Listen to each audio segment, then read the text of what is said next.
Hey Ducklings!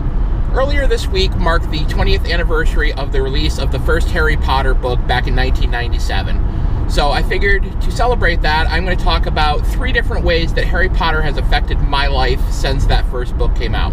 I'm going to talk about the books, I'm going to talk about an incident from the movies, and one story about the music and where I've come from knowing Harry Potter and how that's affected me. So let's start with the books. I didn't read the books when they first started coming out. I don't think they were really on my radar. I was in a different place in my life where I didn't read a whole lot in that period of my life. So I really was not aware of them when they first came out. I probably didn't find out about them until I'd had my second marriage. My ex had started reading the books and was current at that point. And this actually kind of intersects with the second story I'm going to tell that having to do with the movies, but it was when Order of the Phoenix came out. I was catching up on the series, and I had read the first 4, and I got to Order of the Phoenix.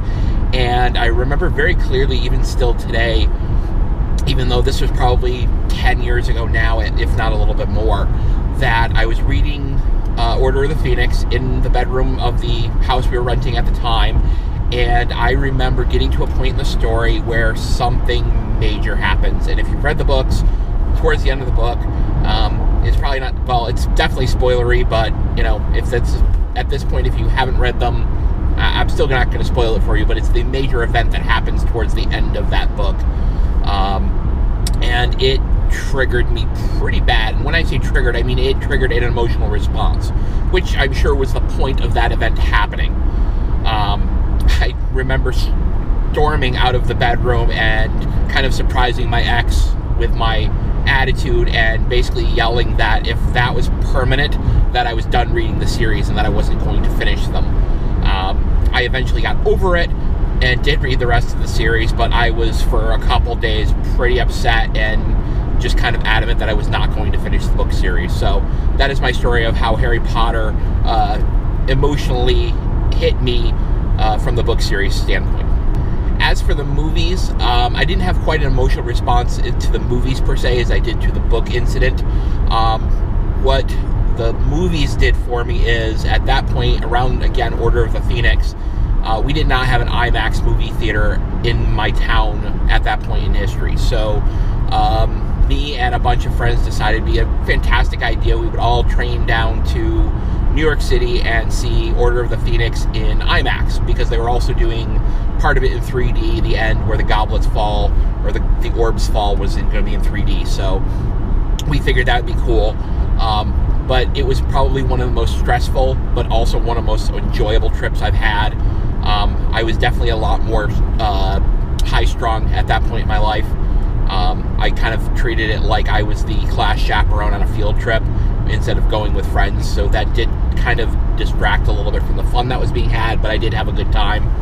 And it was fantastic to see that in IMAX and in 3D. It was one of the few times that I really enjoyed making the splurge for IMAX and 3D. So that is my point with the movies.